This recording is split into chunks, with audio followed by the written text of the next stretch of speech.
जब तक माँ स्वस्थ थी वह इन तीनों से अलग अपने पुराने घर में रहती थी, लेकिन अब ऐसा करना खतरे से खाली नहीं होता और ऐसा करने से समाज में तीनों बेटे बेटियों का नाम भी खराब होता।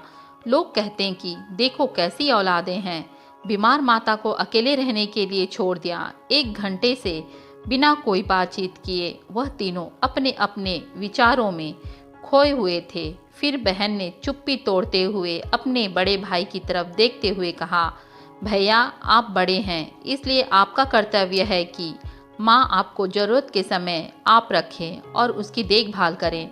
छोटी बहन की बात सुनकर बड़े भाई ने अपनी पत्नी की ओर देखा और बोला, मैं इस बात से बिल्कुल इनकार नहीं करता कि बड़े होने के नाते मेरे माँ का देखभाल करने का कर्तव्य है, लेकिन तुम तो जानती ही हो कि मैं और तुम्हारी भाभी दोनों ही जॉब करते हैं।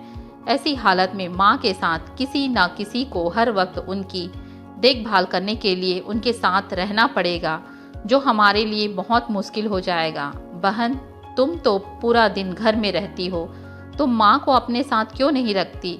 पैसों की चिंता मत करना, जो भी खर्चा आएगा मैं दे दूंगा। सुशील भैया, आप तो जानते ही हो कि मैं माँ से कितना प्यार करती हूँ, लेकिन आप यह भी जानते हो कि मेरे ससुराल वाले कैसे हैं। मैं यह बिल्कुल बर्दाश्त नहीं कर पाऊंगी कि कोई मेरी माँ को और मेरे भाइयों को भला बुरा कहे, इसलिए अच्छा यही होगा कि माँ को अनिल भाई के यहाँ रखा जाए। बड़े भाई सुशील ने भी छोटे भाई अनिल के यहाँ माँ को रखने के लिए सहमति जताई। आप यह कैसी बातें कर रहे हो? क्या आपने नहीं देखा कि माँ कभी भी मेरे घर 2 दिन से ज़्यादा नहीं ही रहती है? उनका मेरे यहाँ मन लगता ही नहीं, फिर कैसे वह इतने दिन मेरे घर में रह पाएगी? छोटे भाई ने अपनी असहमति जताते हुए कहा। इससे पहले कि इस चर्चा का कोई नतीजा निकल पाता, एक नर्स वहां दौड़ते हुए आई और कहने लगी, क्या आप ही वार्ड नंबर 4 के भर्ती मरीज के रिश्तेदार हैं? आपको डॉक्टर साहब ने अंदर बुला रहे हैं। तभी घबरा गए और दौड़ते हुए डॉक्टर के पास पहुंचे। डॉक्टर ने उनसे हाथ जोड़ते हुए कहा, आई एम सॉरी, मैं आपकी माताजी को नहीं बचा पाया। डॉक्टर की इस खबर से सबके चेहरे पर झूठी मूठी दुख की परत तो चढ़ा दी थी, लेकिन सभी के दिल के किसी कोने में इस बात की खुशी भी थी, छुपी हुई थी कि अब उन्हें माँ को नहीं संभालना पड़ेगा और माँ की वजह से उन्हें परेशान नहीं होना पड़ेगा। दोस्तों, छोटी सी यह इमोशनल कहानी ही समाज का सत्य है। यहाँ लोग ऊपर से जो दिखाते हैं वह अंदर से नहीं होते हैं।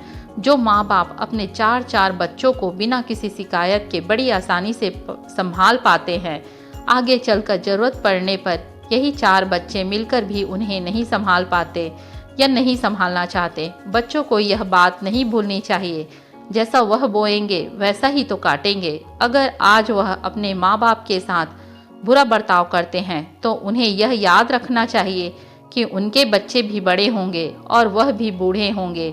जो उन्होंने अपने माँ बाप के साथ किया है उनके बच्चे भी उनके साथ ही करेंगे।